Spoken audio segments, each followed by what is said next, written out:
بسم اللہ الرحمن الرحیم۔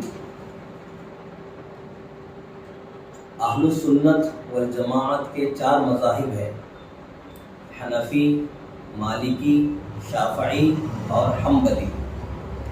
یہ 4 کے 4 مذاہب برحق ہیں۔ ان میں سے ہر ایک صراط مستقیم ہے اور ان میں سے ہر ایک قرآن مجید، سنت رسول، اجماع امت، صحابہ اور تابعین کی تعلیمات کا جامع ہے اور اسی پر مشتمل ہے۔ یہ ہمارا ماننا ہے۔ اب اعتراض سمجھیں۔ اعتراض یہ ہوتا ہے کہ ایک مسئلے پر 4 اماموں کا اختلاف ہو جائے تو حق پر کون ہے ان میں سے؟ اگر ایک حق پر ہے اور دوسرا غلطی پر ہے تو پھر 4 کو برحق کہنا کیسے درست ہو سکتا ہے؟ اور 4 کے 4 ایک ساتھ برحق ہو تو یہ کیسے ہو سکتا ہے ممکن؟ یہ اعتراض ہے۔ اب جواب سمجھیں اس اعتراض کا۔ جواب کو سننے اور سمجھنے سے پہلے ایک بات یہ جان لیں کہ حق جو ہوتا ہے، یہ حق کبھی تو باطل کے مقابلے میں ہوتا ہے، کبھی حق کا استعمال باطل کے مقابلے میں ہوتا ہے، اور کبھی حق کا استعمال خطا کے مقابلے میں ہوتا ہے۔ اجتہادی مسائل میں جو اختلافات ہوتے ہیں ان میں حق بمقابلے خطا ہوتا ہے۔ اجتہادی مسائل میں جو ہے حق کے مقابلے میں باطل نہیں ہوتا بلکہ حق کے مقابلے میں خطا ہوتی ہے۔ اب سارے جو اختلافات ہیں 4 ائمہ کے درمیان میں، جتنے بھی اختلافات ہوں وہ سارے کے سارے اجتہادی اختلافات ہی ہیں۔ اب جواب سمجھیں۔ اگر 4 ائمہ کے درمیان میں کسی مسئلے پر اختلاف ہو جائے تو عند الناس 4 کے 4 برحق ہوں گے۔ کیا معنی؟ کہ ہم ان 4 میں سے ہر ایک کو حق پر سمجھیں گے، 4 میں سے ہر ایک کو ہم حق پر کہیں گے۔ کیوں؟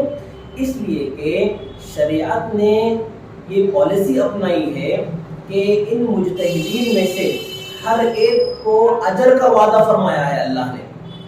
اگر اپنے اجتہاد میں درست ہو تب بھی اجر، اور اجتہاد میں خطا ہو جائے تب بھی اجر کا وعدہ اللہ نے فرمایا ہے۔ دیکھیں حدیث پاک بخاری شریف میں حدیث موجود ہے، آقا علیہ السلام نے فرمایا اذا حکم الحاکم فاجتہد ثم اصاب فلہ اجران واذا حکم فاجتہد ثم اخطأ فلہ اجر۔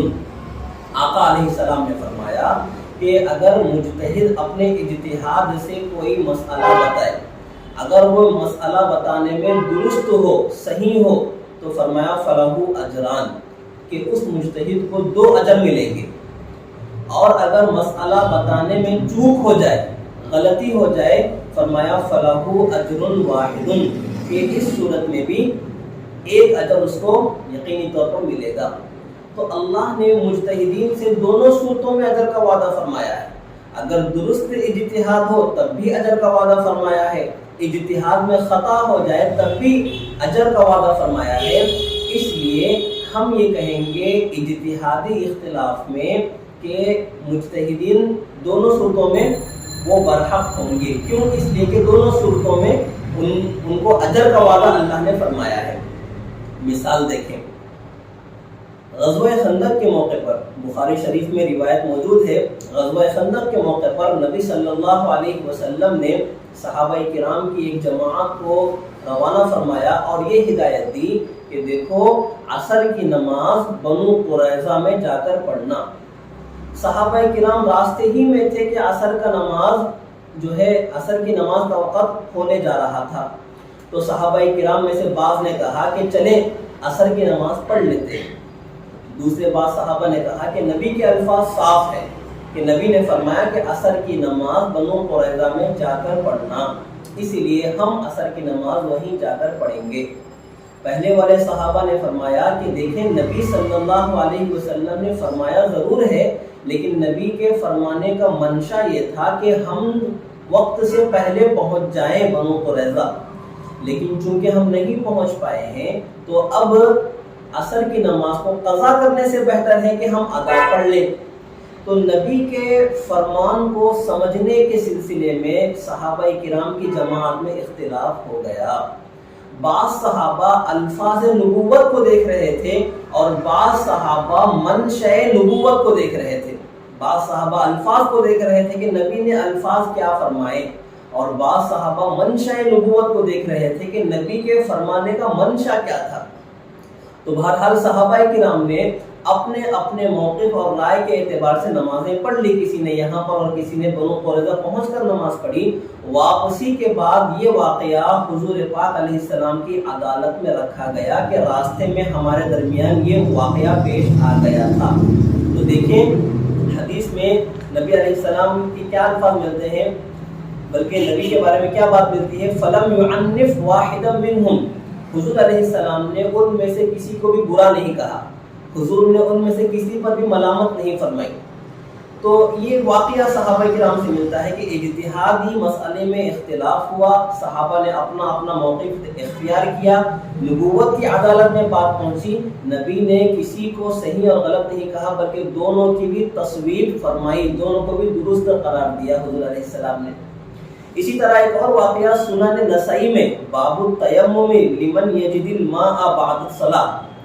یہاں پر یہ حدیث ملتی ہے کہ دو صحابی تھے، دونوں کو وضو کی ضرورت پڑی، پانی موجود نہیں تھا، دونوں صحابی نے تیمم کیا اور اپنی نماز ادا کر لی. نماز ادا کر لینے کے بعد ابھی نماز کا وقت باقی تھا کہ ان کو پانی حاصل ہو گیا. اب یہ مسئلہ کہ وقت کے اندر اگر پانی مل جائے تو جو نماز تیمم سے ہم نے پڑھی ہے وہ نماز کافی ہو جائے گی یا پھر دوبارہ وضو کر کے نماز کو دہرانا پڑے گا. یہ ایک مسئلہ اجتہادی ہو گیا. اب ایک صحابی کی رائے یہ بنی کہ چونکہ وقت ابھی باقی ہے اور پانی مل چکا ہے، اس لیے پانی سے وضو کر کے دوبارہ نماز میں پڑھ لوں، یہ بہتر ہوگا میرے لیے. اور دوسرے صحابی کی رائے یہ قائم ہوئی کہ چونکہ نماز پڑھی جا چکی ہے تیمم سے، حضور کی صورت میں تیمم سے نماز پڑھی جا چکی ہے تو وہ نماز کافی ہے، اسے دوبارہ دہرانا ضروری نہیں ہے. تو ایک صحابی نے نماز دہرا لی اور دوسرے صحابی نے نماز نہیں دہرائی. بعد میں نبی صلی اللہ علیہ وسلم کی بارگاہ میں ان صحابہ نے اپنا واقعہ پیش کیا کہ ہمارے ساتھ ہمارے درمیان یہ واقعہ ہوا ہے. تو حضور پاک علیہ السلام نے ان دونوں کی بھی تصویب فرمائی کہ دونوں میں سے کسی کو جو ہے حضور نے غلط نہیں کہا. تو یہ مثالیں ہیں.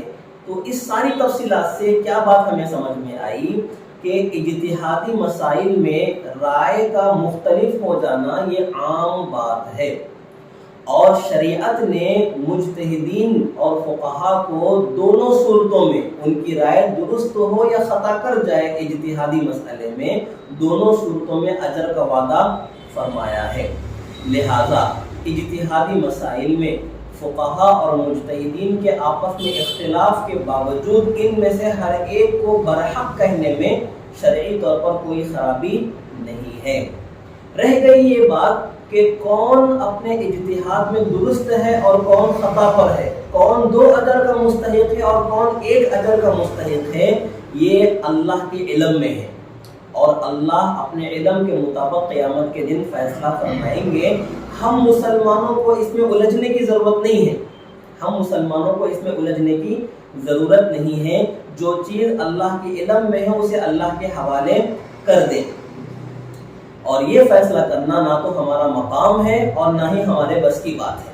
تو خلاصہ یہ معلوم ہوا کہ مجتہد کے ذمے اجتہاد واجب ہے اور غیر مجتہد کے ذمے تقلید واجب ہے، اور غیر مقلد کے ذمے جو ہے تعزیر واجب ہے، غیر مقلد کے اوپر تعزیر واجب ہے.